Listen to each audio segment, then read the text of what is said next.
Uh-oh. Are you still there? I don't know if you can hear Kinda me, locked up on Chisholm, me. but I'm having some internet stuff on my side. Pause for identification video. Hey, man. Hey. I think I just got dropped. Yeah, you just disappeared off my screen. I didn't hang up shit. I'm still recording. Oh. See if you can join back in, because I'm still recording in the studio. Oh, what are you talking about? This will be the highlight. This will be the only part I'm going to show. Thanks for watching.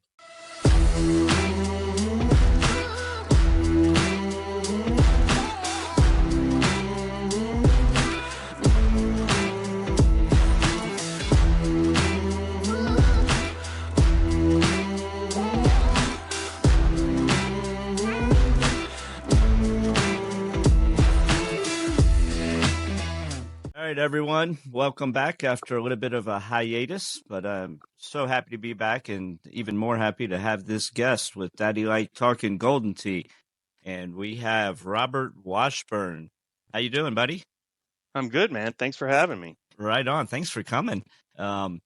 This was getting you on was much smoother than the last guest, and it was John Turturro, and we had talked about it back in, I think, November or something, and then so he's busy at the bar where he works, and we were going back and forth, and then finally we got a date set in December. Like it was a go, all systems a go, and then I got COVID, so that sucked. So then the holidays happened, and then I don't know, every time we would try to plan something with one of us was going out of town, or he was tied up at work or something. And so eventually I was like, you want to just revisit down the road? He's like, sounds good. So then I text you and like you're just instantly like, yeah. And I'm like, how about 2 days from now? You're like, yeah. I'm like, sweet. Yeah, I'm an easy get. It turns out I have a lot of free time on my hands. Now you're a family man, it looks like. I am, yeah. I've got two high school kids, a senior that we're college shopping for, and a freshman who we're desperately hoping cracks a baseball rotation soon. So nice. We're kind of in the heat of it, but they're at an age where they have enough to do on their own that I have plenty of time to play Golden Tee. So here we are. Oh yeah. And I'm assuming you are married? Yeah. Oh yeah. Okay. Yeah. Still to their mom, traditional. Yeah, that is. But that's the reason I asked that question is because you said you still find time to play Golden Tee. So that means you're married to a very, very good woman. She's a keeper. Oh yeah, it's incredible. Absolutely incredible. Awesome. That's awesome. Awesome to hear. It's rare to hear these days, actually. So let's see. And where do you currently reside? I live in the northwest part of Austin. So Cedar Park is how my machines show up. So a good clump here. Eddie G plays out of here. We had 5 Worlds qualifiers last year. So Eddie G and me. That's not bad. Chris Jusic, Blake Boyette. You mean, wait a minute. Justin you mean Seeley. I mean, now when you say 5, you mean 5 cards. 1 player, 5 cards, right?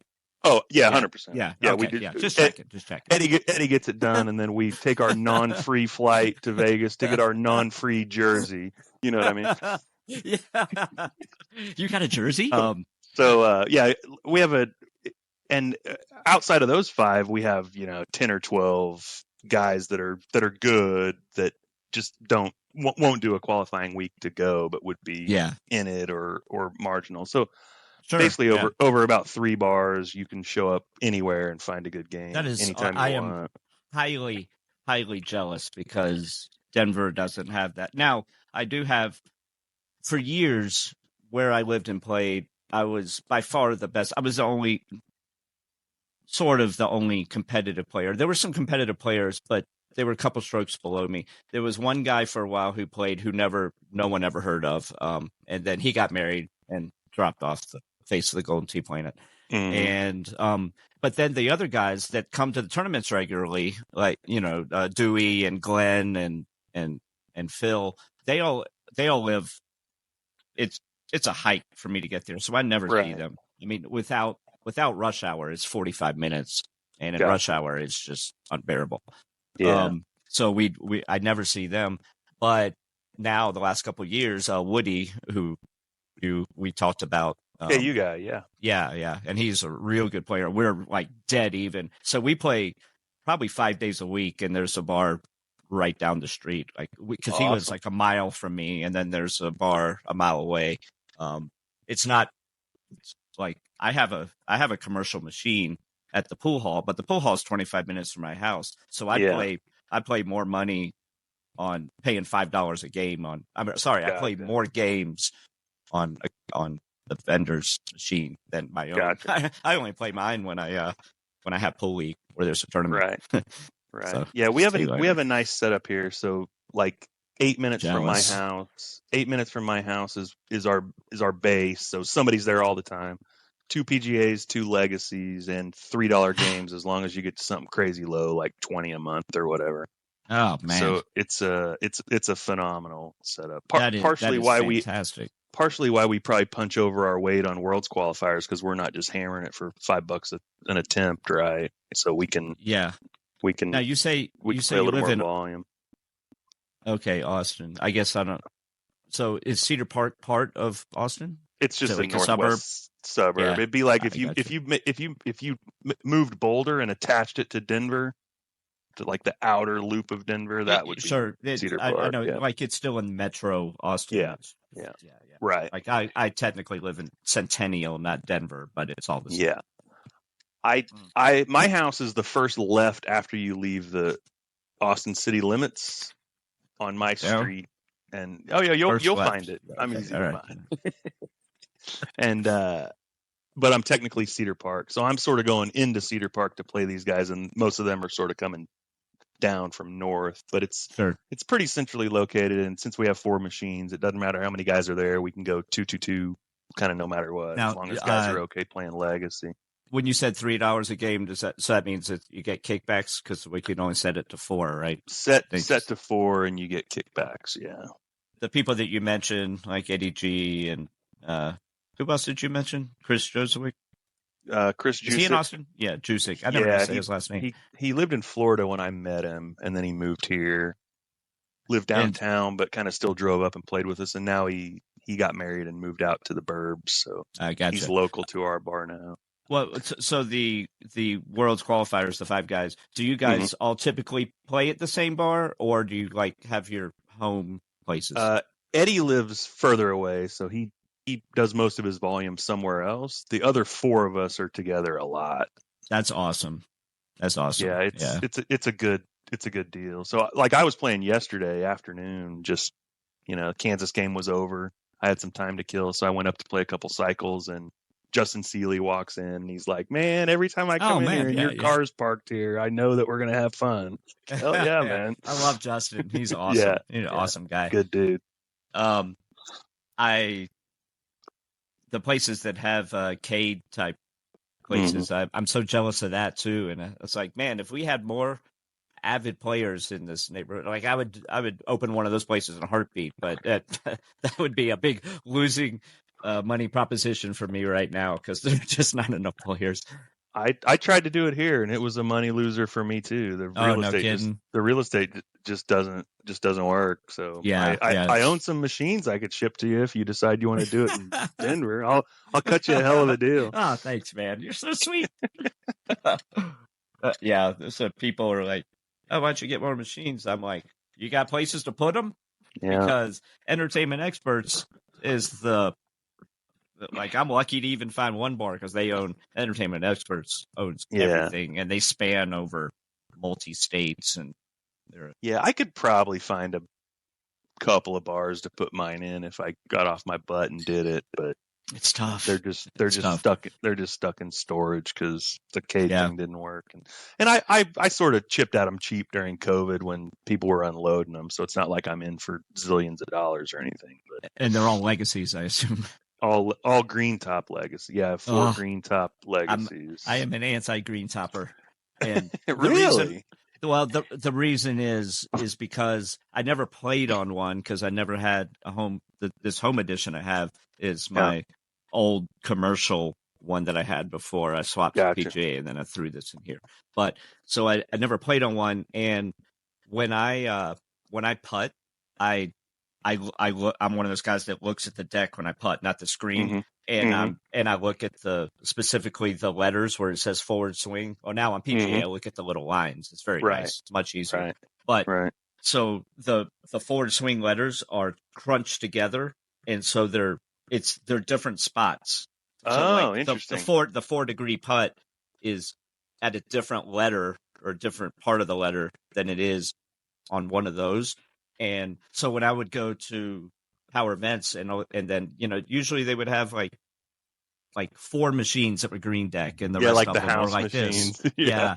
And then I would, if I got called on one of those, I'd be like, oh boy. And I'd just be guessing on, I mean, close putts is one thing, but if I had like a 60-foot right 4, I'm like, where is 4 on this thing? And I'm just like, okay, here we go. I hope. I don't know. So that's why I was anti-green deck. Yeah, I would say I'm sort of the opposite. Like I when we were playing on Legacies all the time, I preferred the green deck, like a little smoother. I had the putting. I look at the screen when I putt, so the glyphics on the deck don't really impact me as much. I mean, I suppose I set it up looking at the deck, but when I'm actually hitting it, I'm looking at the screen. And it's amazing. You could credibly argue I don't putt very good though, so that would be fine. Maybe I should be working. So I'm not giving working on different mechanics. I don't know. Well, it's funny how different people do things differently and can play, at the same level. And Woody, for example, he is strictly a screen.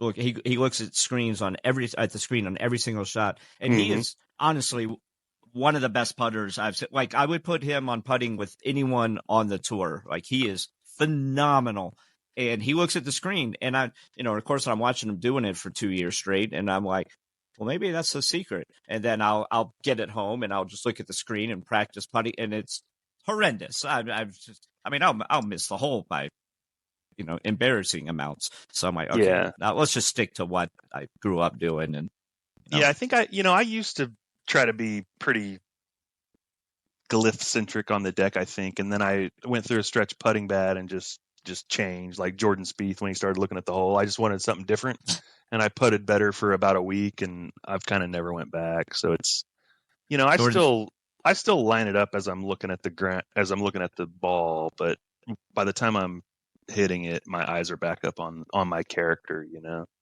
Now Jordan Spieth looks at the hole when he putts. He went through that on short putts for a while, so he stopped looking at the ball and started looking at the hole. How did that work out for him? Well, he putts it pretty good, so. Well, of course, but that is, wow. That is, I mean, okay, all right. It's just rare, I guess. Yeah, I mean, a consummate golfer. It's why I know the story, because nobody does it that way, right? Yeah. But I suppose if your muscle memory is good enough. That's true. There's something about being target focused versus process focused. So he's not doing it on 30-footers where his head's like this. No. He just wanted short ones to be more like at the hole. Okay. All right. And so I don't think I'm breaking new ground here. I think he told this story a few years ago, but yeah. Let's see. Now, speaking of sports, I know that you're a big Kansas fan, all things Kansas, and you went to University of Kansas or Kansas University. I'm sorry. No, it's University of Kansas. University of Kansas. They just you would think call it KU, like Colorado, like Nebraska. All the Big 8 schools are just dyslexic when they make acronyms. So I went there.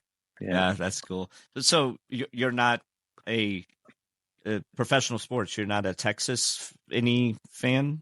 I'm kind of a Mavericks fan because I didn't have a NBA team growing up, so the Mavericks were what was on TV when I was a kid. Yeah, the Thunder didn't exist then, so the Mavs were like the closest thing to my house, so they were the local broadcast. But they're like 4 tiers below the teams I actually root for and get upset if they lose. So it's like Chiefs, Royals. Yeah. KU basketball, KU football, KU non-revenue sports, and then the Mavs maybe if I have them on TV. Now, only because we're friends, I will say congratulations to the Chiefs. But You are aware that they are quickly becoming like the Patriots, that no one wants to see them succeed anymore. I kicked around the idea of wearing a Mahomes jersey for this specifically because of that, but it's only going to get to 70 here today, so I needed a light hoodie Yeah. action instead of the jersey cover, you know. He is fun to watch. I don't like listening to him talk. I know. Got a little Kermit the Frog in him. Yeah, well, it's not that. It's the way he talks. It's like, it seems like artificial gangster. Like, you know, like the white kid who grows up in a cul-de-sac and talks all ghetto and hard on Facebook. You know, like, I don't know. I'm like, come on, Patrick. Like, if you can act more, you know, act like your traditional white cornbread quarterback that the NFL likes to see. Well, his dad was a Major League Baseball player, so I don't think he came from nothing, you know. Oh, yeah, yeah. See, it all is an act. It's his kind of street thug. I'm like, you can't. I know that's not the way you talk to like corporate. Well, it turns out if you're good enough at playing quarterback, you don't ever have to interview with corporate. That's true. That's true. Just show up and sling the ball around. That's a very good point. All right, fans, if you'll do me a favor and hit the subscribe button and the like, that helps the channel out. You know, you've heard this more a million times before, every other video, so much appreciated. Kansas City, like, I know that people, the Chiefs, I mean, when I say they're becoming like the Patriots, for me, I don't dislike them, but whenever they make it to a Super Bowl, I now root for the other team because you know, I just want to see it. Where the Patriots, when they were in that streak, it got to the point where I didn't want to see them win any game ever. Right. But that didn't work out for me because they kept. If I wasn't a Chiefs fan, I think I would root against them also. Like, so I get the narrative, and if you're a Broncos fan, even double, right? But, yeah. You know, I rooted against the Patriots for that whole stretch. The Chiefs were good in some of that and terrible in some of it, so it wasn't Chiefs related as much as I didn't really like the same team winning over and over. So I certainly get the argument, but I've been a Chiefs fan since I was 4, so kind of F everybody else. I'm going to enjoy this. Yeah, exactly. You suffered. You were still there when they were horrible. Yeah. I tell all these newfangled Chiefs fans, if you don't know who Tyler Thigpen was, you're not actually a Chiefs fan. Yeah. So who was that? And if they don't know, I can't buy you a drink. If you can tell me who he was and when he played, then this one's on me. Colorado had been extremely fortunate in all of their sports. Like, out of the 4 major sports, we've won championships in 3, and then the Rockies even had that miracle year and made it to the World Series. So we've been, you know, there's other cities that haven't won anything sometimes ever in something, but it definitely revolves around the Broncos and people that move here that aren't Bronco fans, you know, that have another team already. They really, really hate the Broncos because you just have to listen to it all the time. But it's, on the good side, is that they will stick. They're not fair weather friends. Like, Bronco fans through all the bad times. Oh yeah, they're still there, sure. And they sell out every single game, even when they're horrible. Yeah, but I feel the same way about University of Texas fans living here, because I know more about UT athletics than I care to, because I'm just connected to it so much. My buddies watch it. I watch games. Like, I'd rather not know it, and I won't ever root for them. I'm just aware of it because it's constantly happening around me. There'll be a couple people that I play Golden Tee with watching this that are like, "You don't like UT?" I do not. Sorry you found out this way. On this public platform. You talk to my PR person. How did you get the screen name Squeaky Bob? Good question. So I started playing Golden Tee. I'm named after my grandfather. He was also Robert Washburn, but he went by Bob, so I've gone by Robert my whole life. And around the time he died was around the time that I started getting pretty decent, and I was playing a bunch with a couple different groups around here. And on the old orange decks, I don't thumb. I'm a palm guy. On the old orange decks, I make it squeak a whole bunch when I hit shots. Even worse in those days, Oh, but yeah? I still do it today because I hit a little more down on it than you're probably supposed to. So Yeah, a and lot of you probably got like more. I have super dry hands, and yours are probably I not dry. Yeah. yeah I got the sweaty. So if you watch me play on the stream, you'll see me wipe hands off a lot. I got the sweaty palms, so I squeak all over the old orange decks. And somebody came up with the Squeaky name one time, and Squeaky Bob sounds way better than Squeaky Robert. Rolls off the Yeah, tongue yeah. better. Fantastic. And my grandfather had just passed. I thought it'd be a nice tribute to him. So I make the deck squeak, and I got decent about the time it made sense to steal his name finally. So that's what we landed on. Oh, that's a good story.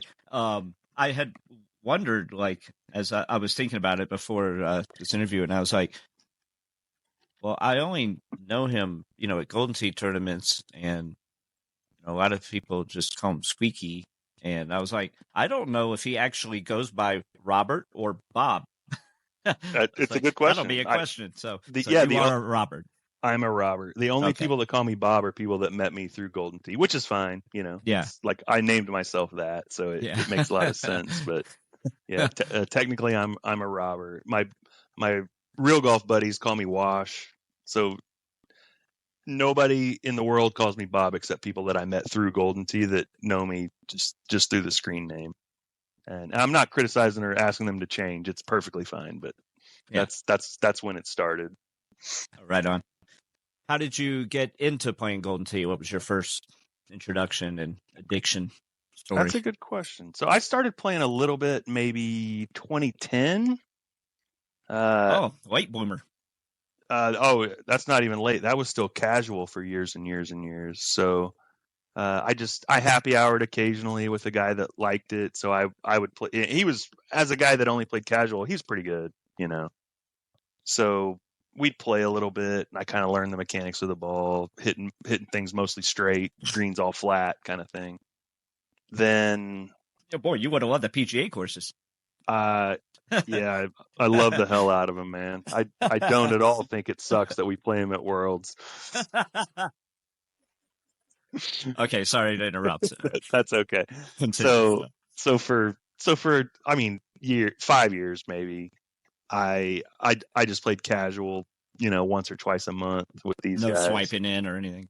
No swiping in, and not caring what I shot, really, just having beers and having laughs. And then I don't think in years, I think in courses. Let me see what the course was. The Teal Gardens Ruby Rock year. Oh man, 2016. Yeah. I Doesn't got seem 10 and like 9. that long ago.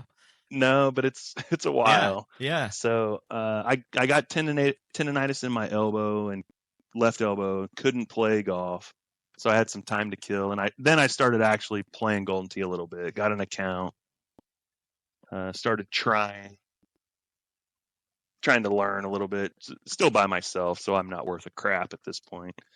And then a month or two into that, the next year came out. That's Safari Dunes Rhineland that year. Mm. And that's when I started committing some time to it. And I got probably in the low 20s then, and met some good players just playing at different bars. And that was sort of when it kind of took off, where I would say I was playing Golden Tee competitively, even if I wasn't very good yet, for a couple more years. Did you start playing with the big boys? Like No. I found a place where guys could shoot 25, 26. Yeah. They were big boys to you, but right. Yeah. Way better than me at that point, and I could do it on Safari, I could do it on Mayfield. And then we get on Rhineland and they just wear my ass out because I didn't know shots that they knew, cuts and what to do with low tees, and why are you carrying something called a zero hybrid? That makes no sense to me. Like, so when did you go to your first tournament? That year. So I went to Cincinnati for my first one when Rattlesnake Ridge was live. So I actually played okay through the first 4, and then Rattlesnake was last. And I was several shots off the cut, but rattlesnake you can get a bunch back on. So I thought, man, if I really go here, then all good. And we get to number 2, and it's the easiest one in the world. And I miss the high T button, smash it right into a cactus, and it comes back to me. I make a zillion. I think I shot 14 under or something. Still probably my worst score on tour. And I was going to miss the cut anyway. Like, it was fine. But I was thinking about this because I figured that what's your first tournament question was coming. What I miscalculated was how long that day is, how long the qualifying day is. And I don't mean it from a booze perspective. I mean from I thought that's where you're going. No. Like, I mean, I was drinking, but not out of this world, It's not like it's the end of days. Yeah, but what I thought you had to do was when you start the first round, you are locked in until you're done, and you're really not. Without lock the in, gaps. Yeah, lock in for 18 holes and then go do something else, and then you get back. So I didn't understand the cadence of qualifying and how to spread it out some, because nobody can concentrate for 6 hours on anything, really. Yeah, no. So I showed up thinking that's what I was going to do, and then a bunch of cactus jumped in my way, and we shot a zillion on rattlesnake, which was fun, I presume. But I qualified with Oliver Ayala in that one. Yeah, I don't know how to say their last names. Yeah, of course, didn't know me and I didn't know him, but those guys are based out of Houston, and we've played way more with both of the Ayala brothers, and I get along with them great now. But it was eye opening for me to see. I mean, I'd played with good guys before by the time I went to a tournament, but to see how consistent he was compared to the shape my game was in sort of showed me the difference between not even elite guys, just guys that are there to make the cut, and guys like me that at that time I needed to career it to sneak into the 29 spot or whatever. Sure, yeah. But that I guess that got you hooked though, probably. Yeah, I mean, it was a great time, and it like I say, I wasn't ready for the slowness of the day. It wasn't that there were 200 players and not enough machines. It was just my machine happened to be slow, so I was kind of watching other people play. And now, do you have a home machine? I do, yeah. It's not updated because I'm silently protesting them not putting the remasters on Legacy. Oh, so it doesn't get played much. Maybe I'll update it next year, or maybe it's the world's most expensive paperweight. We'll see. Or you'll get the the whole thing about the conversion kit and everyone freaking out about the price. I mean, first, like as of now, there are no dates anywhere for home release of this, so it's just a commercial thing, which I get it for the commercial people that want to change over and don't want to. It's one thing to sell this one to help with the cost of buying a PGA home edition, but when you're a vendor and you've got 50 of them, right? I mean, what are you going to do with all those? I mean, you can't sell 50 legacies. I mean, you could, but no one's buying them. Yeah, I saw Mouth's post on this, and I agree with a good bit of it. Like he's upset because he's kind of connected to the talking points of IT, and that's true. And I have no idea, but I presume his podcast is the most viewed of any, or his YouTube channel is the most viewed of anything in Golden Tee. Yeah, for sure. So I understand where he's coming from, but I also don't. And I'm not carrying water for IT here. I criticize the hell out of him. Like, I think putting is broken as we have this conversation. Yes, and I don't think they've ever attempted to fix it. No. So it's not like I'm in IT's corner all the time, but I do think you got to give room for companies that are a business to change their minds. Oh, sure, yeah. And I think this was an example of them making kind of a logical choice to change their mind.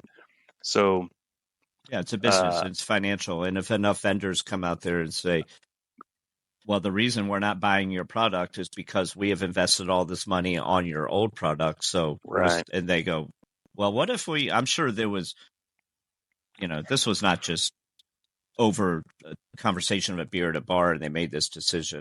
this happens sort of all the time. Like I compare it to iPhone deciding they're finally going to unbreak text messaging with Android users, right? They thought their messaging system was a competitive advantage forever, so we're not going to do it that way. And so texting with an Android user, if you're an iPhone user, is a crap experience. Yeah, it And is. then and now they said, all right, software update coming this year that fixes that. Now that's an example of complete benefit to the user at the expense of whatever benefit the company had. It's a little fuzzier probably with IT and conversion kits versus selling new hardware, but I understand. I guess to bring it back to the beginning, I understand Mouth's point. I just also sort of understand where they might have been coming from when their plan was just sell a bunch of this new hardware, and then if that didn't work, what's your plan B kind of Yeah, thing. and that's common business sense. Right. Like I'm sure they had an outline of we expect by this date to have sold a minimum of this many machines, and then when they hit it and they go, oh, we did not hit that goal, what's the problem and how can we fix it, and is there Right. anything we can do? And so I'm sure entertainment experts, one of my extremely close friends, he is a big wig over there, he was telling me that before this announcement, he goes, we're getting a lot of requests from customers that want to that are looking that in bars that have legacy that want PGA, and he's like, so what is your thought on it? Because he's not a Golden Tee player. He's like, what's your thought on it? And I was like, well, it's superior. I mean, it's everything that they said it would be, as far as being a better product. And I was like, for example, I was like, so the bar down the street, Varsity Inn, they had two legacies. And then I was like, when PGA came out and they got played like every day, we would be playing, me and Woody and this other guy would play. And then the other machine would usually get some casual players playing. And I was like, hey, Dave, get a PGA in here, and please. And he's like, okay, because these two machines, that location makes a ton of money. So they put one in, and then Woody and my buddy Kenny, they refused to play it. They played it. They would play it for a little bit, but you remember, like, it was just a little different. The chipping just came off a little faster. It was, I think chipping is still different, actually. Oh, yeah. Like when I switch back and forth, everything else is the same. It takes me a minute to get chipping dialed in. Yeah. And so they wouldn't play it, and so we just played Legacy, and so I would play PGA because I had gotten the PGA at the pool hall, and so I'd play it there. But if I wanted to go play with them and gamble, we'd play in Legacy. And then the new courses came out, and they came out on PGA like a month only. before. That was a brilliant marketing move. Last year's update. Brilliant marketing move. So now we got new courses over there, and of course Woody and Kenny are like, okay, screw I don't care that I don't like this machine. I want to play new courses. So we played on that for a month, and I mean, literally, that Legacy, we have not put $1 in that thing since then. And they to the point, like I've gone to meet Woody, and we'll walk in and like during happy hour time, and there'll be people on the PGA machine and the Legacy's open, and we'll turn around and drive 10 miles to the nearest next PGA because they won't play it. Like, he's like, I'm not touching that crap. I got to teach you to be more of an asshole, because if I walk into my bar to Worlds qualify and it's PGA only, I move people. So this is your last game on this one, boys. There's Legacies over there. Sorry you found out this way. So what is your, say, favorite thing about Golden Tee? Like, what drives your addiction? Some people are like, oh, the competition, or the sport of it, or just the camaraderie, or what's your vice? I would say it's a mix between the competition, the math, and the social aspect of it. So compared to other things that I've been good at, Golden Tee hits a really high percentage of good dudes in the community. You know what I mean? Absolutely. Like, oh yeah. like you can go to 20 tournaments and you'll still count the jackasses on one hand, right? Oh yeah. There's just not many of them. I wouldn't it's go a to as whole, many tournaments if it was like that. it's just If a it whole were a bunch of bunch. really, really great dudes. And also, you know, like if you're playing somebody of like skill and you have some competitiveness in you, then you kind of want to win. Scratches Like my itch. the reason the home edition behind me isn't updated and never gets played is because it's sort of boring to play at home, you know? Yeah. Like, yeah. like I'm 9 minutes from somebody pretty good definitely being there and I can go play with them, right? It's much more fun. So yeah. much more fun. And so the financial part is not a driving force for you. Like you're not. I don't care. Yeah. I don't know what it the is. same way. Like I don't add it up. I don't care what it is. I'm sure if I'm playing good, I'm making a couple bucks, and if I'm not playing good, I'm losing a couple bucks. But yeah, I don't care. I'm the same way. Like I'll play you just as hard for $1 as I will for $1,000. Yeah, that's not my motivator. My motivator is I don't want to play you for $1,000. Stop trying to get me to fall into your trap. I'm 0-1 against you lifetime. You should have researched that. That's true. Pre-pod meeting. That's true. You'd be plus $1,000. Yeah, that's true. That's not because you know why? You know why? I won because of one reason. Do you know what it is? Alcohol? I suck. No. You missed one putt. You missed an easy putt on hole 5, and then we just played clean the rest of the way. I think putting was not broken then, so I can't blame that. Maybe I just missed it. But putting's broken now for sure. It was what course? It was the dark course. It was in Nashville. Nihon Yoru. Yep, there you go. Yep. Yeah. Well, if I played that clean except one missed putt, I played my ass off because I hated that course. So good playing, man. Now, when I say clean, I just mean, clean-ish. We shot the same score on every hole. There might have been a double bogey that we both shot. I just don't remember. Nobody was going to fact check that. We could have just rolled with it. On the chat board, when I announced that you were going to be the guest, and Pat McLaughlin said the pro sports affiliation. I couldn't tell if that was a joke or were you some sort of professional athlete, or do you work with them, or what's the lead? No, I think he was talking about the fact that he likes the Chiefs and Royals and hates the Jayhawks. Well, so that was a letdown. I was really hoping for some sort of to find out maybe the worst interview answer of all time. But I think that's what he meant. Oh, okay. All right. Sorry about that. Then the other suggestion, Steve Sabell said, ask him about the copper tape. Okay, that one's funny. Okay. So basically all I do for a living is electromagnetics. Give me the X if this gets too dorky, but I'll try to keep it to a minute or less. Okay.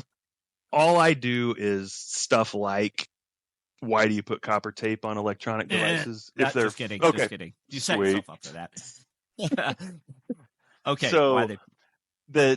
So where it really went down was I was trying to give a condescending, douchey answer to make fun of myself on how big of a nerd I am, and it came off kind of mean. Oh, to Mouth and Chad Miller, I think. Oh, do tell. If I got Chad Miller wrong. Anyway, tear all the copper tape out of your machines. It's not going to hurt anything. If it was an actual problem, they would have changed the design. They're just passing a test. Mm. Tear it all out. Then you don't ever have to worry about it jamming up your trackball. But I ultimately did sort of make up with Mouth. I apologized on Facebook. I saw him in Dallas. We bro hugged, warmed up together. Offended? This turned into a heated debate about copper tape? Well, when I say I was trying to be the condescending douchebag, I was very good at it. And it came off a little bit meaner. It came off a little bit meaner than I intended. Did you paraphrase it sort of like you're a moron if you think that copper tape has any place in this game? That's probably close. But I don't remember exactly what I said. But what I was trying to make as funny and being a joke about me being a nerd came off very meaner than I thought. Oh, The long and short of it is, tear it all out. I promise you nothing will happen to your game.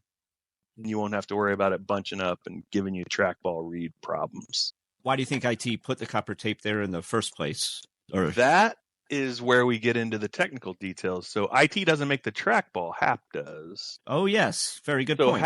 HAP is testing it in an EMC lab somewhere, completely outside of a Golden Tee machine. So it has no idea what the ground path inside of a cabinet is. They're just doing some repetitive digital read while they zap it and try to make it fail. And if it finds a real problem, you redesign it and fix it. If it finds a not problem, you jam copper tape in it to pass the test, and then you move on with your life. So there's copper tape in it because it's not a real problem. So do you think that the test, whatever test they were running, failed if they didn't have copper tape? Like, was this a useful thing? I've used copper tape all over the place in my career to pass that test. Okay. On electronics that aren't susceptible. Oh no, for sure. Yeah. Like, for example, everybody says please don't start calling me a moron. Be very careful when you're installing memory or something in a computer, right? If you live in Houston and it's humid, you can drag it across the carpet and not get ESD problems, right? Because it's 90% humidity. If you live in Denver, be a little more careful. So you're passing a test that's least common denominator. This is way too. You should have given me the X like 45 seconds ago. This is way too into the weeds, man. Way too into the weeds. Tear the copper tape out. Squeaky said so. All right, done. Boom. Has Russ taken all the copper tape out of? I'm not sure, but their trackballs are generally pretty good. So I suspect I suspect they're not bad. To circle back to Callaway's for the Carolina Clash. This last tournament that I went to, and that was my first time there, and yeah, awesome time, loved it. And I can't remember what day it was, but I was like, well, apparently I missed completely out on, because I'd always said, like, the Golden Tee community is such a tight group, and it's like a fraternity or almost like a gang, like. That would be the worst place for someone that's not there for the tournament to start a fight with someone in the tournament, because all of a sudden they'd get jumped by 100 guys. Mm-hmm. And so I walked in and I took a look at you and said, well, apparently he got jumped. What happened? That's what they call in the business a segue, everybody. So Saturday night, this isn't an MJ story. This is like, it's not 4:00 in the morning and I'm way gone. It's like 6:30 and I'm intending to play blind doubles because I'm perfectly fine. I'm not sober, but I'm perfectly fine. Yeah, functional. And so we talked earlier, Callaway's has this elevated platform where there's their house machines, and I don't know if it's 5 or 7 when PGT's not there, but there's 6 up there during the tournament. And I was going up there to say hi to somebody I hadn't seen yet. Qualifying's over on Saturday night, but it's way before doubles. And that elevated platform has a little lip that it turns out will catch your flip-flop if you're not careful. And so I jammed flip-flop under lip, head over ass, and I got busted up bad. Oh. Thankfully, a couple wives, one was a nurse, patched me up pretty good. In the aftermath, my left knee took most of it, but my head hit hard enough that my glasses cut me all up, mostly superficially. Yeah, you were bleeding everywhere. Yeah, but it was all healed in a week. It was just my glasses hit me. This pair, actually, bent to shit. Yeah. Been replaced since then. I kept them just for this conversation. So glasses cut me all over the place, and yeah, I looked like I had been through a title fight. Yeah, it's actually hard to connect in the Charlotte airport looking like that. It's embarrassing. But we pulled it off. What doesn't kill you makes you stronger. They're like, "Are you okay?" You're like, "It's golden tea." You wouldn't understand. You wouldn't understand. Yeah. And I missed the cut, so I came back. I mean, I played a bunch of purple matches. I made it to the stream in purple. I don't remember what I finished, fourth or fifth or whatever, but like I played all day, just looking like a jackass. Did it 'cause I couldn't hurt? stay on my feet. Like, were you in pain, or was it just Nah, not cosmetic? really. Nah, it was. I mean, my knee hurt a little bit because that hit the hardest, scraped it up, kind of bruised it. So that hurt a little bit, but my face didn't hurt at all. It just looked absolutely awful. Yeah. Awful. Because it cut Yeah. the shit out of me. There's this big thing over here. And Yeah. I healed, It We'll wasn't. survive. It certainly wasn't as long-lasting, damaging injury as Bob Ludwig falling down those stairs in St. Louis. Surely not. Yeah. Yeah, and he ended up having, I think, surgery on his shoulder, but he broke like massive bones in here, and then just like played the whole weekend, like in a cast. Like that is die hard right there. Yeah, I have not yet got a letter from the Muse brothers asking me to please not play in South Carolina this year, so I'm intending to play as long as that doesn't happen. Did they also ask you not to sue for improper stair configuration? Completely my fault. So their stairs weren't the problem. My flip-flops / medium drunken level / excitement to go talk to somebody was the problem. Yeah. Are you going to convert to closed-toed shoes now from now on to prevent never? I wear flip-flops at the Wisconsin tournament. I would be in them today, no matter how cold it is. Fair enough. Well played, and your honesty. Let's see. Now, you mentioned Mike Johnston. You said it's not the Mike Johnston story. Like, what was the tie-in there? It is. Oh, no. It's just the same town. The Mike Johnson story is from 2 years before. Oh, it's been told on your podcast. You had mentioned that, but you say you have a different version. I have a slightly different version. So he explains it as a bunch of guys going to get food. It wasn't a bunch of guys. It was just him. I happened to be sitting at the bar where he got food.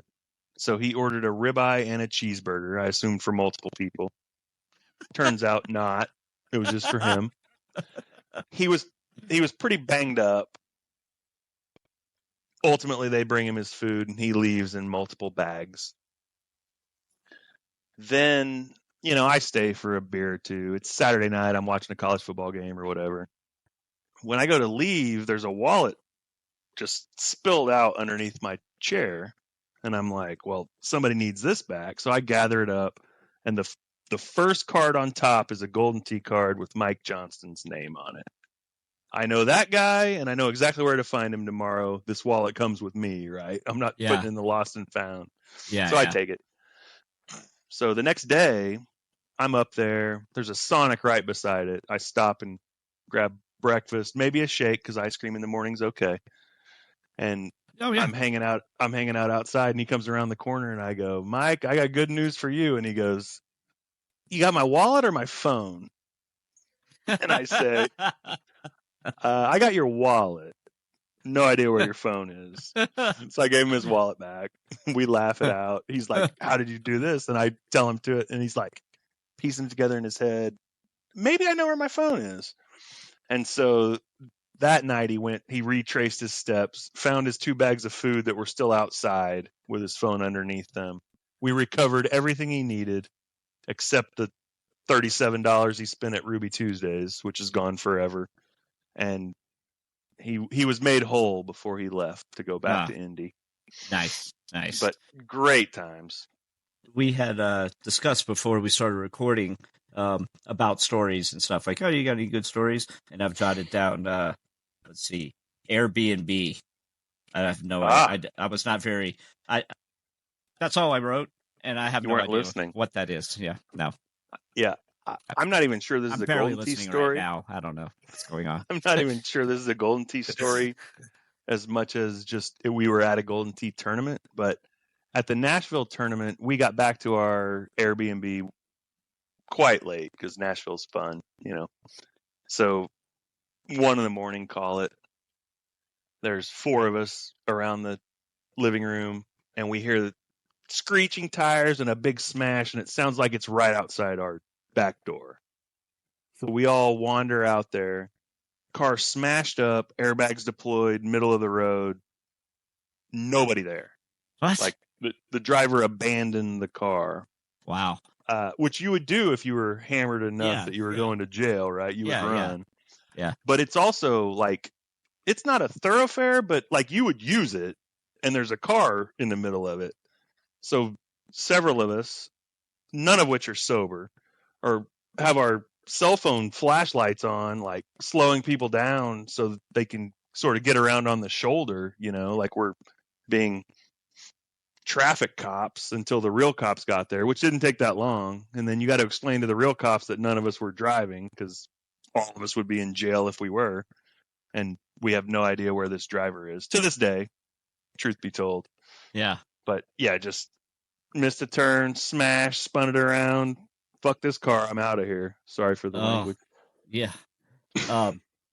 Now, was your Airbnb in a better location than, say, where the tournament is? I've never been. I didn't think I'd ever go to a Golden Tee tournament where I got frisked every time I walked inside.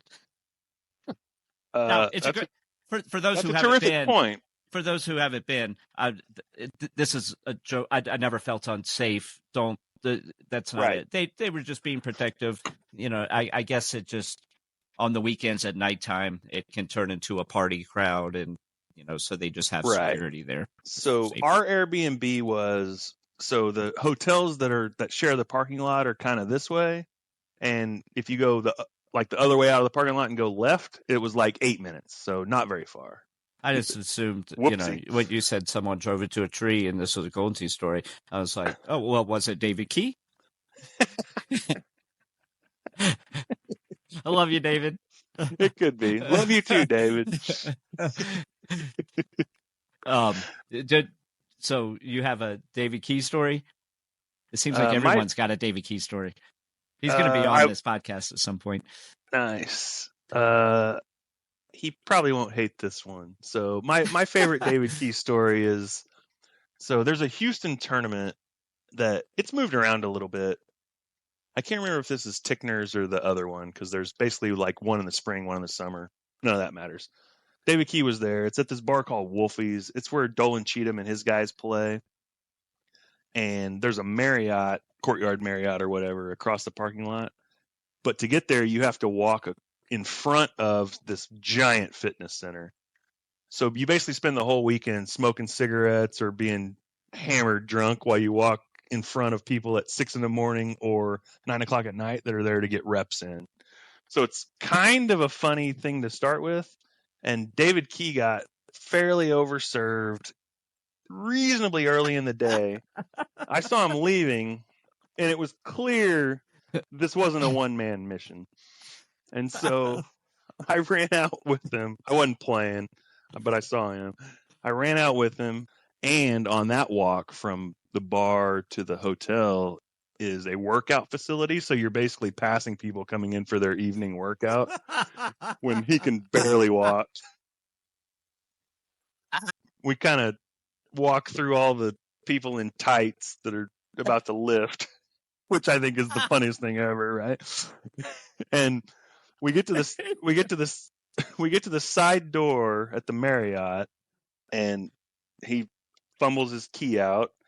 Wait, sorry to interrupt. When you said that David was leaving the tournament and then walking by like people who were going to work out, it reminds me of in St. Louis a couple of years ago, and David was wandering around and he was in that mode of walking up, you want to play for 5,000, and he was walking around and he's got like one of his flip flops is like off or gone or something, and his sock is like dangling, like it's still on his foot, but it's like just hugging his toe, and the sock is like drooping on the ground while he's barefoot.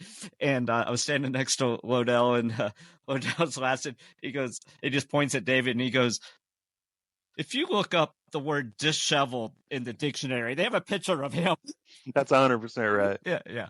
Okay, That's 100%. so now continue. So we get to the nearest side of this Courtyard Marriott, not the front, like the first door you can enter. He finally produces his card, and thankfully his room is the first one on the right when you go in. So I'm more or less done steering him. We kind of pile him into bed. He has a CPAP machine. I guess that's for sleep apnea or snoring or something. Yeah. And so he needs that, but he doesn't know why or how. And it also apparently needs to be filled with water, which I didn't know. I'd never seen one before. So I've seen him in movies.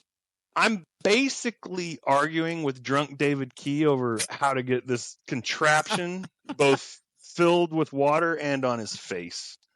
And we're negotiating. We're negotiating like first graders. So he's instructing. He's somehow conscious enough to give you instructions, but not to do it himself. Right. So, and what's worse is he's generally giving me logical advice. He just can't move. So we're in this weird situation. So finally, I think we fill it up with a bottle of water from their mini bar, which probably cost $11. Whatever, he's good for it. He serves water or some vodka. We got him planted in. He gets this thing on his face, and he tries to bro hug me, but he can't move. I'm like, I'll see you tomorrow, brother. The first time I met David Key, man. So that's my favorite David Key story. And it sounds like I'm sort of making fun of him, but I'm not, because I love that guy. Yeah, I do too. The first time I met him was the Dallas, state tournament after COVID, when Shane Marks and Seth Harris and those guys put on that December tournament when things opened back up again. Anyway, so I show up to that, and I get David Key as my qualifying partner, and he had taken it too deep on Friday, so he was playing sober, on Saturday, and then we had a great time, played good, both made the cut, and then we draw each other first in match play, and we get to 17. I'm winning by 1 or 2 or something, and I hit a crap one in there. I've got down 4, left 8 or whatever, and he just gets up there and bangs it in for me. I'm like, you were the biggest sweetheart ever, because I could have missed that twice and we'd have been tied. Yeah. Stand up move out of you.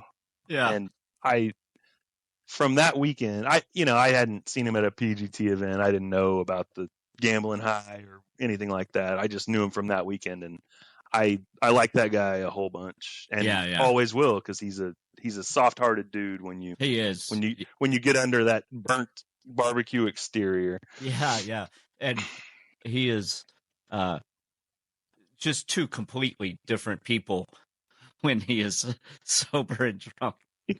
Like literally 2 different people. Yeah. And not to say that the drunk one is bad. It's just different. Right. Different. Yeah. Yeah. Just different. Yeah. Entertaining. Yeah. Entertaining as hell. For sure. And man, that guy's got some gamble in him. He does. I admire it, because he does. I'm too. I love to gamble, but I'm conservative because I hate losing. Yeah.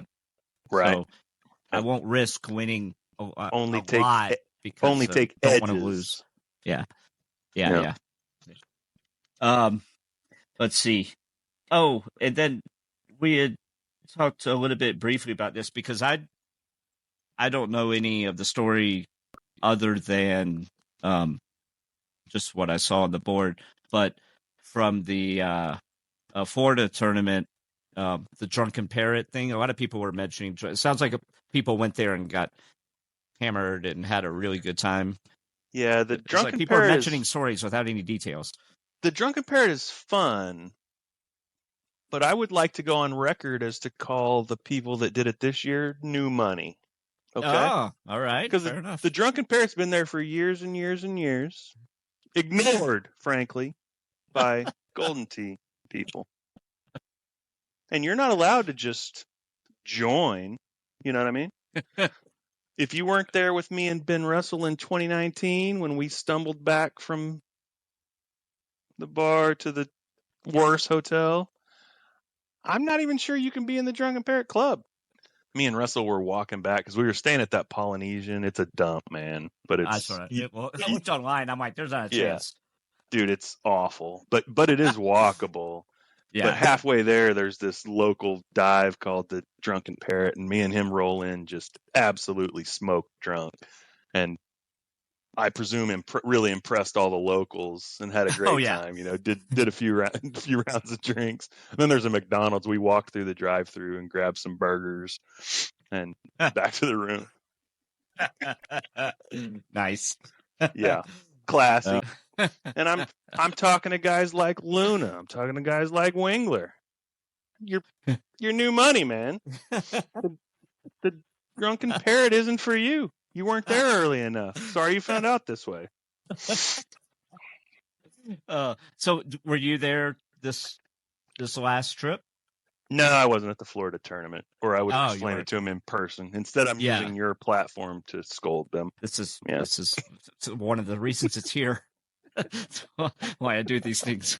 Do you like the path of the game that is taking? Like, of course, you see people that say, "Oh, it's just going in the ground. It's going, it's just going to die off, and IT is just screwing everything up." And or do you like the overall, aside from the complaints about broken putting or the technical aspect, but do you think the game as a whole, do you like the path that it's kind of taking? Company wide, like I think the mobile game is awesome. I don't play it, but I think it's a great hedge against the future or position for the future. The close to the pin target rush thing, I don't really understand. Like getting rid of a game mode for Why did one they take that closest to the pin away? I don't know why they did that. I don't know. Like it, And now I Money don't. Shot is available for prize. Like you can play for prizes now at home, and you still can't play live contests. And at first that baffled me, and then, but again, looking at the business side, I'm like, if they make everything available that they make at the bar, then the people aren't going to play as much. People will still play at the bar, of course, but people won't play. The home players won't go out to the bar, and that'll hurt the vendors. And the vendors will be upset. IT will still make their 35 cents a game, but Mhm. I don't know. I guess. Yeah, it's I a guess I tough could one see for that me. But there needs to be something that is specific for commercial play that you can't yeah, have at home. And well, it like was a long time coming before you could do anything for prizes at home. right. I bought my home edition when there was no such thing as prize play at home except invites, right? So I don't own a home edition expecting to play in all the contests. So it's not about like money shots there now, or I just it feels to me like Target Rush is a game mode nobody was asking for, and we got rid of a game mode to make Yeah. room for it that was fairly popular. Like I would see people I don't know play it beside me in bars, and I've never seen anybody play Target Rush except good No, players not warming one up. person. Yeah, It is so expensive for the amount of time versus the dollar, like the amount spent per second is so much higher than any other format they have. Like right. it just the only people who would want to do that are people who are actually legitimately have a chance or think they can win money doing it. And so then who else is signing up for this? Who wants to pay? I can't even remember. It's been so long since I played it. How much does it cost to play a game? I played it. $2 or something? And it's over in 30 seconds? I played it on the beta at Worlds last year, and I've never played one game of it, so I have no idea Oh, what it costs. yeah. So I'm sort of part of the problem, I suppose. Sorry to be so negative, man. Usually this thing is more positive, and we tell good stories and laugh. No. And Oh, no. I'm kind It's of still being a happening. dick right on your feed. Not in the slightest. All right. We have come to that. Everyone, well, I don't know if it's everyone's, I don't know if it's anyone's favorite part of the podcast, but It's not mine. Time anyway. The quick shot turbo seat. I'm sure you know how it works. It sounds like you have watched this podcast before, but I will I'm do terrible a with names, refresher. so make sure it's people I know. Well, that's not my fault if you don't know them. Okay. I feel fairly confident you're going to know. And if we do mention, if it's someone you know or don't know, then just for the people at home, just keep a little eye out for like a sudden little glitch in the thing. Yeah. That'll be because Case- I edited. He's like, I don't case know that person. I'll be like, come on, and I'll have to explain who it is. Then I'll pull him up on Facebook. I'll show him pictures, and he'll go, I still don't know who you're talking about. And I'll go, Then well, here's a picture of the two of you drinking a beer shot together, and you'll go, oh yeah, and then yeah, go, that okay, guy. you ready to record? Okay, let's go. And then My answer for that guy is that's shots. who it is. I suppose. Yeah, we'll piece it back together. So, it can, just to reiterate, either one or like a 2-word answer, but not descriptive, not like a sentence. Gotcha. It can be funny. It can be thoughtful. The idea, you try to think of it more like the Family Feud on the final round, where they guess the Mm-hmm. 5 in there. That's kind of more of the vibe versus see, because that makes the answers more spontaneous and whatever. Gotcha. And then we'll go back, and if you want to talk about the person and say something flattering about them, then we go back and discuss. We'll do that. Are you writing them down in case I forget what I said about this person? I will do that. Yes. Okay, good. That's a good point, because usually I don't, and then I forget. All right. Robert, as you are formally known, are you ready for the quick shot turbo seat? I'm ready. Hit me. All right. Mike Arrington. Headphones. All right. Jamie Arrington. Great player. Hopefully that edit was smooth so that y'all didn't see it. He didn't know who that was, so we had. He's got This is going to take a jokes. while. This is going to take a while. Okay. Hope I pronounced the last name right. Ben Russell. Giant. It's kind of easy. Okay. I could have come up with something different. But that's all right. No, that's the whole point. There's no right or wrong answer here. No, I got you. Did I say his last name right? Yeah, you did. Yeah. Wrestle. I mean, I think. I don't know. You've won? Sure. We're just lucky that you know who he is. Yeah, for sure. Consider we unfortunate. got that one. We got that one. All right. Gordy Brown.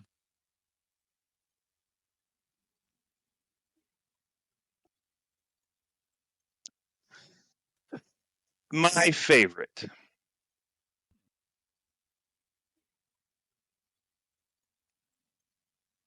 All right.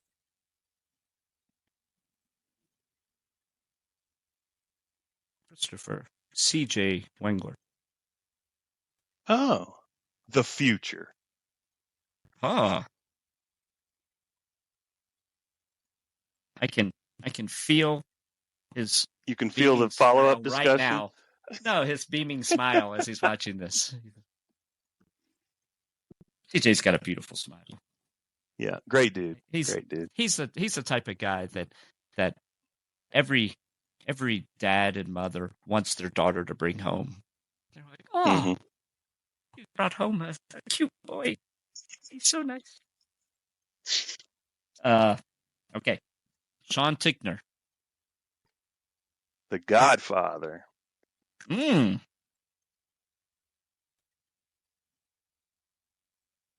right. Dave Sandmeyer.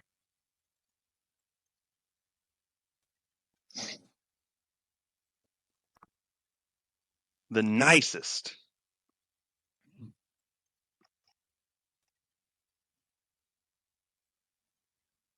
All right. Got 3 more. Kyle Heasley. Oh, man. Oh, man.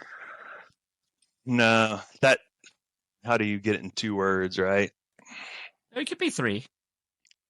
Let's just say love, and we'll go back and talk about it a little bit more. All right.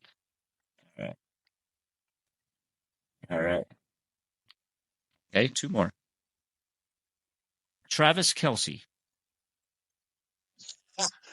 3 times champion. All right. That was an easy one. Thanks, man. Oh, you're Keep welcome. lobbing them softballs. Well, then here's another one. It's either no. this is either a softball slow pitch or it's a knuckleball. This is the last one. Taylor Swift. Needs to be a Broncos fan. That's too many words, right? Yeah. Get out? Let's do get out. Get out. Robert Washburn.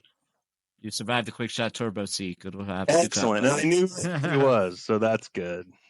Now we get to talk about them all? Yes. Okay, yeah, we do. That's fun. And first of all, I want to say excellent, first-rate job on knowing all of the subjects. Thank you. Fantastic. I tried very hard. Hesitation. Now, we could attribute some of those thoughtful pauses to, I mean, you could have played that off and where you're actually like, who is that? You went through your mental Rolodex, but you played that off both of those are like Gordy and Heasley, though. Like, they know I know them. I'm just trying to find the words, you know. I was fast on all the people that might be marginal. Okay, we got Mike Arrington, headphones. Yeah. Every time I see him, he's got the little headphone things on. I really like the guy. Excellent player. Yeah. I don't know that we've played a whole bunch together, but we always get along good when we see each other at tournaments. Bro, hug it out. Say glad to see you. Great guy. I mean, we live 2,500 miles apart, so it's not like we play at the same bar ever, right? So it's tournaments only. Understandable. Yeah. But great dude, good player. He was one of the early adopters of not stouts when things started changing. Yeah. So I think he's on like his 3rd tournament of playing something different now, which is good. I should probably be trying it too. Speaking of people who play stuff different, it's I think one of the most amazing accomplishments. It's not like an accomplishment, but display of natural talent of this game is Jeff McClellan, who played stock for so long and still competed at such a high level. It's mind-boggling to me.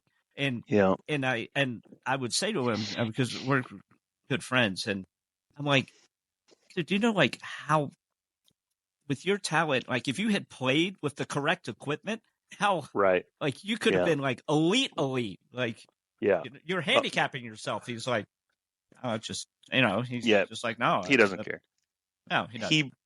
The year that Monty Zeballos was live, he wore me out in the Top Gun on Monty Zeballos with Stock Plus, and not even the right clubs. He's just everything's spinning weird, and all of a sudden it's fine. And it probably goes in. Right? Pretty soon I'm 3 down. I'm like, are you a robot from the future? Like, what are you doing here? Like, it was I've never seen anything like it. Yeah. Unbelievable. He didn't hit one straight shot and shot 31 and beat me. I played great, and he beat me by 3. Who are you? You know, like he's ridiculous. Yeah. Anyway, all right. Let's see. Jamie Arrington, you said great player. Yeah, I said that on purpose because for like 3 years now. No. For like 3 years now, we've been talking about her as a great women's player, and she's not that. She's a great player at Golden Tee. Period. Yes, she is. So, yes, she is. Like she got her first World Pass because she won a women's tournament. Whatever. She's made cuts. I don't care who you are. She's just as good as she won. She won the purple in Florida. Well, there are World's Pass. Like, there's more World's Passes where that came from. Too many to count. Yeah, but like she is a really, really good player. Full stop. I don't care what the gender is. Right? She's excellent at Golden Tee, and I think she's one of that. Dudes like us that are in a tier down and not in the top tier, but also not terrible. Like Yeah, it could I beat think anyone at any given time. that's right. Yeah. Over Yeah. a round or two can beat anybody. She's in that group. She just happens to play in the women's tournament when it's available to her. She's a great player. I don't know someone that short, vertically challenged, can hit it as hard as she can. It's like a carnival act. It's like step right up, pay $5. Like, so like you just that was the thing that I sort of wondered about, because I think the first time I knew she was good was what would the course have been? Let me check my notes here. Catadreas, where like everything's a hammer shot. Like, okay, well, what do you shoot on that? And it turns out she shoots the same as the rest of us because she can get it. I mean, she can get the speed every time. Nordland, like 13 or 14, whatever that one was, where you had to get every bit of it, or it dropped down in the ice and you made X. She made or she won the whole thing because of that. The purple bracket against Gerard. She won it the 10-5. She just took the more aggressive club and pointed it. Right. It was like you're either going to point this or you're going you're losing. Yeah, like if you were sort of like 143 or something, just nutted. Yeah, if you were sort of wondering about her game, then watch her hit those shots because they're exactly the same speed you hit yours at your bar, right? Yeah. Like she's a great. Mike is too. I don't mean to shit on him here, but I called him headphones in the previous round.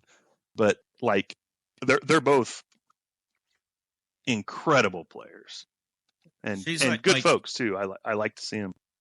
Yeah, like anyone that she plays against becomes like that person becomes like watching the Chiefs. It's like you just root for her. Like when she played when she last tournament when she in Florida when she beat Mike, I guarantee Mike was the only one pulling for Mike. Absolutely. Absolutely. I wonder what the dynamic there is on the behind closed doors. If she's like, "Oh, I'm so proud of you," or she's just like, "Oh, I beat you," and he's just like, "I don't want to talk about it." Yeah, I don't know. Like it would be tough because they're both so good, and it's not like one of them's playing for a living and the other's pretty good, right? Like they're both really good. Yeah. So and they have two machines in their bedroom, and they have two machines side by side. Just why are you still chasing? Fantastic. You know I got this. Shoot. I'm trying to sleep. Shut up. I don't care. I'm trying to tush this in. Quiet. Oh, man. Okay. Let's see. Next, Ben Russell. You said giant. What I called him, giant. Yeah, we already had the drunken parrot conversation. Ben Russell is, I should have called him pink bracket. Man, I screwed that up. He's an all-time great dude. Like him and Craig Sander, who has qualified for Worlds for the first time, that also lives in Cape Girardeau. Just every time I'm around those dudes, I feel a little bit better about Golden Tee. Like we play, $20 a game or whatever, and when you're done, you just go hang out more. Like everybody's just there for the competition to get a little bit better. Learn something that you didn't know from one of the other guys, and for 6 years now, every time I see those guys, it's the exact same. Great dudes. Been absolutely a great dude. Although he has made a pink bracket a couple times. In case he's listening to this, he needs to know that's not. There's lots of great dudes that have made pink bracket before. For sure. Hal Heasley is a great dude. Isn't he later on the list? I might have more shit to say. And he made the pink in Florida. Indeed. And I don't think he won it. I think he got knocked out. Oh, did he? I think it was a tougher pink bracket than normal. Yeah, the last time I played Kyle, I lost, so I got to be careful here. It was really funny. Bernhardt my face was messed up because it was in South Carolina. Bernhardt on the stream, on the live stream for the tournament, and they were talking about players, and this was, I think it was on the beginning of Sunday, and they were talking about different players and stuff, and Bernhardt said, he didn't say it jokingly. He said it like just kind of as a matter of fact, talking about people, and he's like, and maybe he was joking and just pulled off best dry humor ever.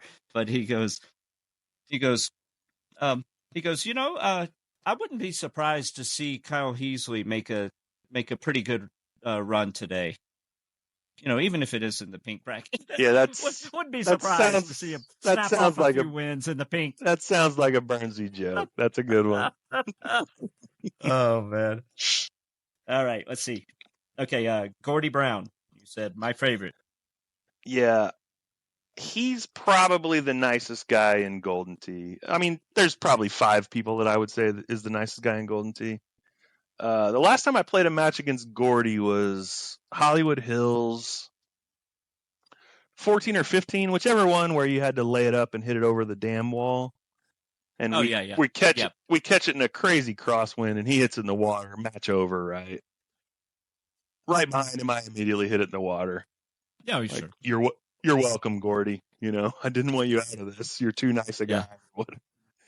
Like he's gotten so much better, and he's such a nice guy. It is unbelievable how much he has improved in the last just year. Like 3 years ago, no offense to Gordy, I don't know that I would have worried about him walking up to a machine. And today I'd be like, okay, I'm in for some business here, because he's gotten really, really good. I think the same way about James Hickey. Like he's improving fast. Sure. Yeah. And then maybe not quite to those guys' level yet, but rising fast is Ben Vanya. He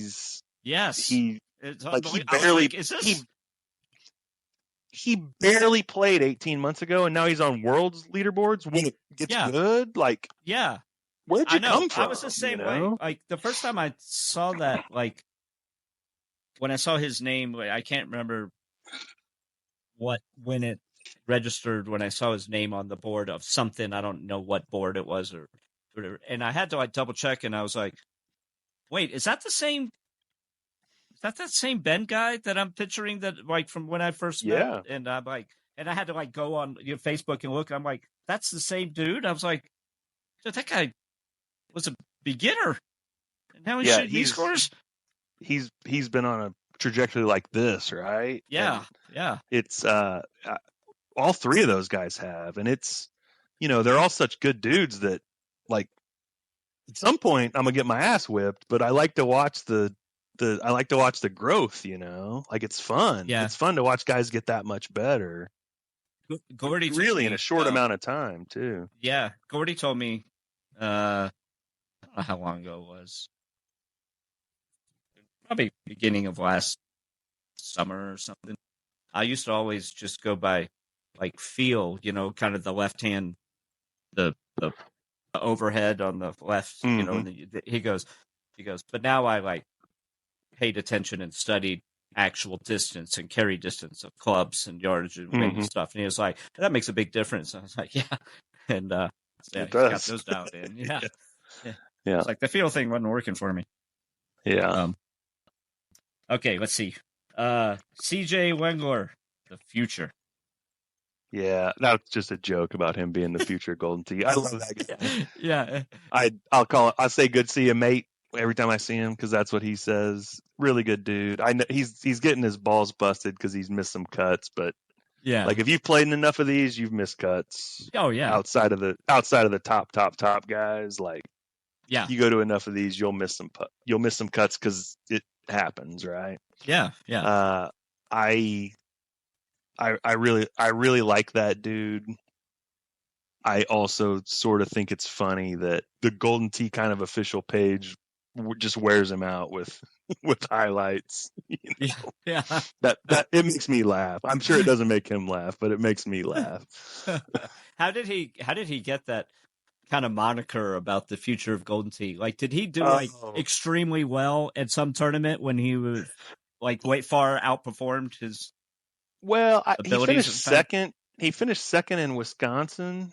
That was the spec gate with the spec on the trackball. Yeah. Oh God, that was funny. And like he was playing really good. And then there was just this Worlds preview thing where Luna's on it, Haas is on it, and then he was on it as when Longino calls him the future of Golden Tee or whatever, and people like me just Like the make alternate jokes about cheeks. that, right? Yeah. Like if Is that the future happens now, to or you, when can I expect this future? if that happens to you, I'm gonna remember, and I'm gonna say it a lot when I see you at tournaments.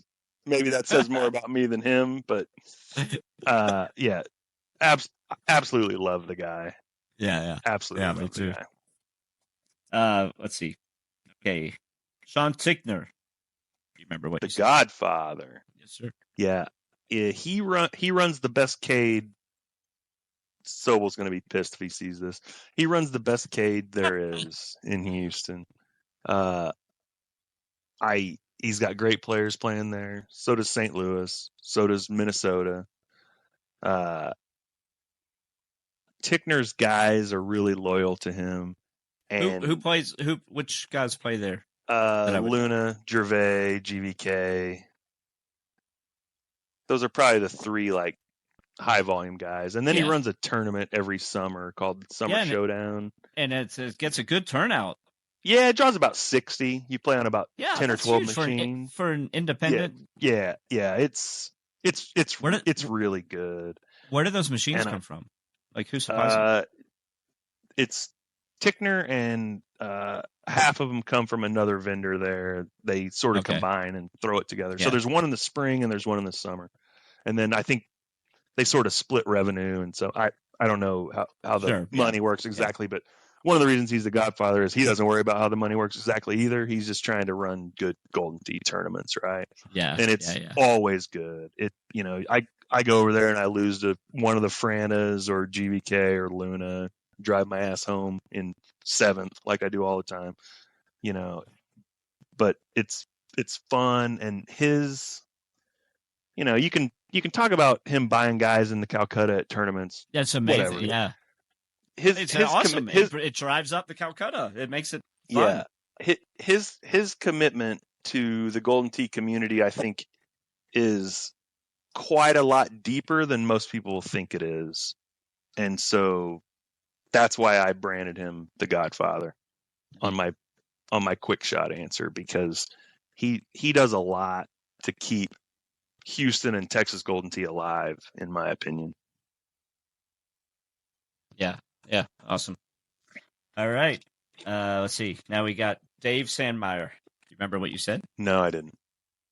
The nicest. Oh, yeah, the nicest. That's true. Him and Neil Sheshapi are the... I did this with Gordy Brown already, didn't I? Damn it. Okay. You said, to be fair, you said Gordy was... you said there were 5 top guys, so that gives you room for 4 more answers. Yeah. Excellent. Well, not only did I take 2, I'm going to add 1 more. So Dave and Neil Sheshapi, at Worlds, if they see you around the venue, they want you to come hang out, gamble, play with them. Nicest guys in the world. The nicest guys in the world.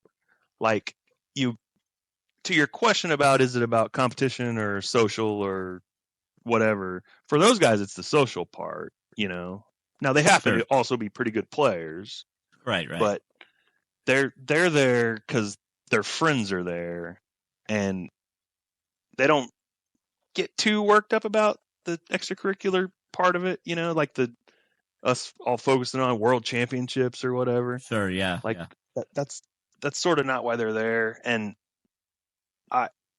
every time I've ever seen Sandmeyer and Neil, who I sort of lump together because I think they're the same in this way, every time you ever see them, they're in a good mood and rooting for you, no matter what the event is. Just all-time nice guys. Yeah, for sure. All right, let's see. Okay, now we have Kyle Heasley, and you said love. Yeah, he's of the people that I would have only met because of National Golden Tee. He's 1 or 2 of my best friends came about that way. McCook is 1, Heasley's 1. I guess I didn't realize y'all were that close. Kevin O'Connor's probably 1, although we haven't hung out a bunch. We text a bunch. Just these are guys that I get along with on a personal level super well. That when I see him outside of Golden Tee it's like we've been friends forever. So Sure, Kyle came down for the golf tournament, the PGA match play here in Austin last year, and we spent the whole day together. Didn't play one game of Golden Tee, just hung out, watched the pros play, had some free drinks, walked around the golf course. You know, he had a nice setup through his business that he invited me to, and just really good times. Yeah. He's engaged to a girl that lives 15 minutes from me, although I think she's moved to be there. She now, doesn't but, live in Charlotte? she does now, but when they met, she lived here. So, how did they meet? yeah, I think they knew each other from high school or something. Oh. I don't want to step on any toes Yeah, of any stories, but Yeah. Kyle, his home bar where he plays in Charlotte is just a few miles from my mom's house. So every time I'm back there, you know, I'll when I see him at tournaments, I'm like, oh, I'm going to be in Charlotte. And I was like, I'll hit you up. We'll play. He goes, yeah, definitely. You know, and then I'm at home hanging out with my mom, and it's not like I'm like, hey, see you, Mom. I'm going to go play Golden Tee, you know, because I don't get to see her that often. So we have not met up as of yet, but one of these trips. Yeah, he's an all-time good dude, really. Let's see. Okay, you got Travis Kelce. Oh, good. We're to the end. Yeah. 3-time champion. He's kind of a douchebag. I'm not gonna sugarcoat it. Is he, or is it the situation he was thrown into? Was he a douchebag before he all of a sudden got splashed all over social media?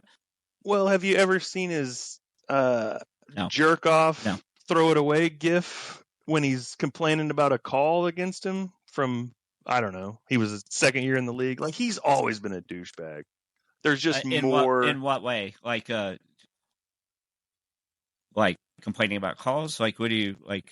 Complaining about calls. Little bit of unsportsmanlike after the whistle. Now, Chiefs fans love him because he helps you win.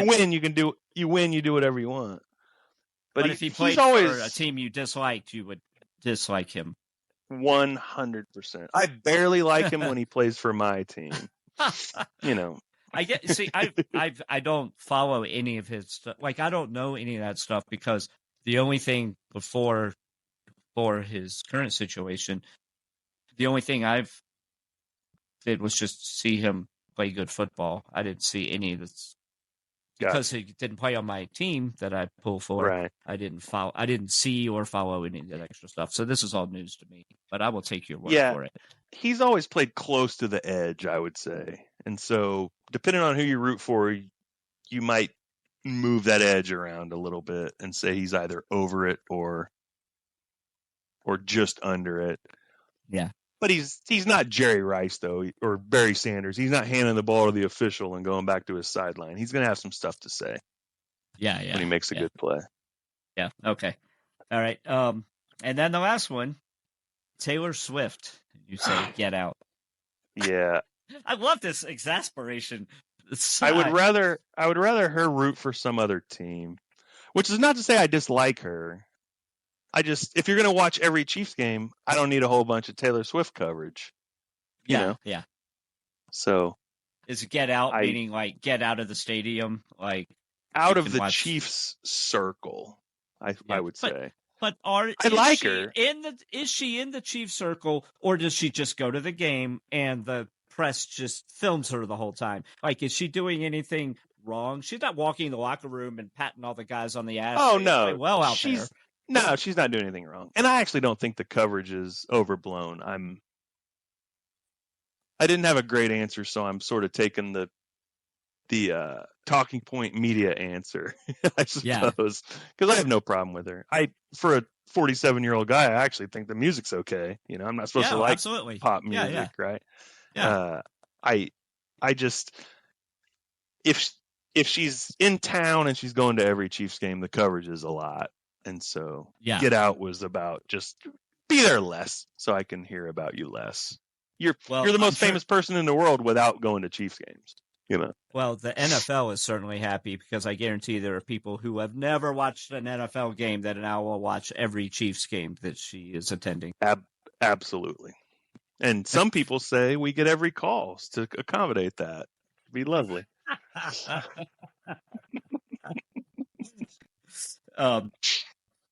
Okay, so I saw this on another podcast recently. I don't remember which one it was, but I thought to myself, that's a good idea. I'm going to start incorporating that. So you are going to be the first inaugural thing, and that is for my next guest, which I don't have lined up, so I don't even have that. There's no person in mind, but I would like for you to come up for a question for me to ask them. It could be anything. Unknown guest. Yeah. Like, it could be, I don't know, whatever comes to your mind. I mean, it could be something simple, like, I don't know. The world is your oyster. Just, some question. Golden tea related? It doesn't have to be, but Certainly. It is a Golden Tea podcast, so that would kind of follow along. Okay. I'm thinking, like, it could be like, what was your most memorable victory who was it against in a tournament? Or it could be, what was your most embarrassing thing you've done at a Golden Tea tournament? Or it could be, so where best did you victory live when you were age 6? Best victory, or maybe even worst choke off loss is a good one. Are both good ones? You need to give me one. I don't. I would ask what your favorite course is and why. What your favorite course is of all time? What your favorite this year, all time? Okay. All time, and why? What is?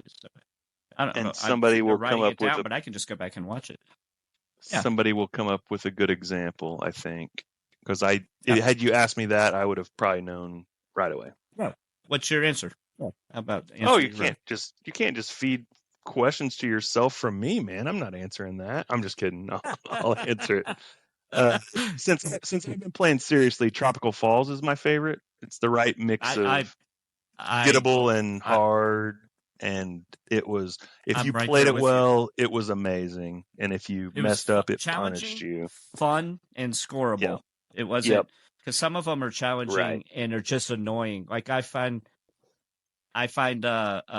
Royal Cove to be extremely challenging, but I get so frustrated. Like I just, I mean, sometimes I'll play every once in a while. Very rarely I'll play a clean round, but it aggravates me more than I enjoy it. Where if I make mistakes on Tropical, I still enjoy doing it for some reason. I don't. Yeah, and I don't have an answer. Eagles Peak was like that a little bit, except with some trees in the way, and you don't, like if you're playing at my volume, you don't really know if this works or doesn't around stuff. Like Tropical was right in front of you, just hard. Eagles became my number one, and Tropical is a close number 2 for me. I really enjoyed Eagles Peak. Really did. All right. So I hope I didn't keep you. Oh, no, we're right on time. You're at 3:03. Right on time, man. So whatever you had to go do. You got anything fun planned for today? Nah, really. Just You're like, I just don't feel like I'm going to want to talk to you past 3:00 in the afternoon. I was just trying to make sure I was around for the chillins, this afternoon. So we'll see how it goes. Yeah. But you're gonna watch. This was fun, man. Yeah, it's a blast, man. You were a great guest, that's for sure. Thank you. Thank you. You can cut out some of the negative stuff if you need to. People in like case negativity. I got a little. Yeah. Keep the light negativity. Haven't you been on Yelp? No one comes home from a restaurant and writes a 2-paragraph essay on how good the asparagus was. So amazing. Sebastian so amazing. So amazing. All right, buddy. Well, I will catch you down the road at a tournament. And thanks again. And thanks, everyone, for watching. And we will see you next time. Thanks for having me, Chisholm. Right on, Robert. All right. See ya. See you, everyone. Peace.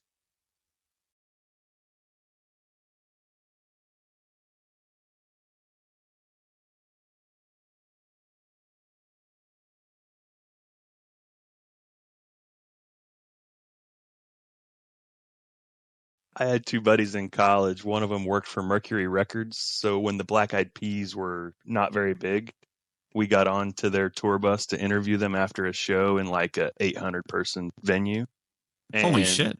no battery. So I was the cameraman, and I just stood there pretending to record it. And then the interview was nothing, right? But then they asked him for a station ID, and they did this really awesome one that is lost forever, except for the three of us that were in there with them. And Oh it man. exists And in our heads. yeah, Crazy, just in your no heads. battery, man. Oh man. Oh, that's brutal. So what year was this? This would have been like 98, 99. I graduated 99, and I was old enough to drink, so So this is it had back to when have been when Fergie was hot. before Fergie. So they have two What? records before they added Fergie. They were like Tribe Called Quest, man. They were good. Like if you That's like the that, same band. I know Tribe Called yeah. Quest. I had no idea that was the No, no, same. they were like them. So if you like Tribe Called Oh, Quest or Jurassic 5 yeah, or the Fugees, that's the music they yeah. played for two records. And then So they didn't they have any female singers. they did, but she was just background. And then they fired her, added Fergie, started making pop music, and they played halftime of the Super Bowl, so they win. It's not, Yeah, I'm yeah, not criticizing them. yeah, yeah. They were awesome. Yeah. I mean, they were great in those days. They didn't even, I mean, she was such a background singer. She wasn't invited to the interview. It was just the three of them, Oh on wow. this Yeah, yeah. footage we don't have because no battery. Um. I love the Black Eyed Peas, and I love's a strong word, but I don't turn it off when it pops on. And there's a song that's like permanently. It's hard to find the original version. So let's get it started. Yeah. Do you know what the original version was? Yeah, I have it on vinyl in this Yeah, room. I was yeah. a DJ. That's how I Nice. that's how And I it was was connected to these folks. it was let's get retarded in here. Right. You're not allowed to say that anymore. No, they like the album, like that album. Yeah. Like you buy it, you can't.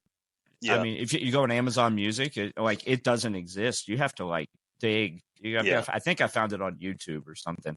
I own the original 12-inch vinyl of it. So if you need me to make you a really clean copy, I could do that for you as a solid. Oh man, dude, that would be, dude. And I won't tell anyone because I don't want to get all the PC people Copyright. out there.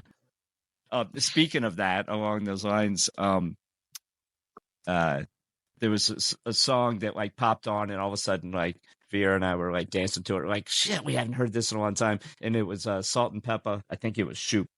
Oh yeah, made me want to shoot.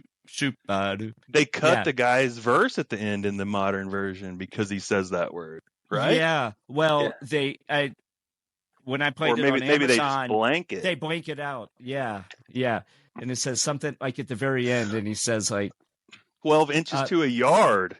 Yeah. Well, he says, I'm going.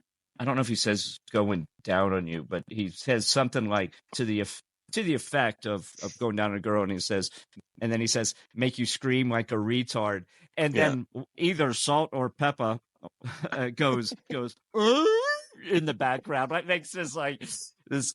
It's like really good. That's like, I mean, like you can tell what she's fine. Thank you so much. Okay. Hand delivered coffee. Nice. Yeah, that's my girl. And yeah, but you just can't do those things these days. No, for sure. I know.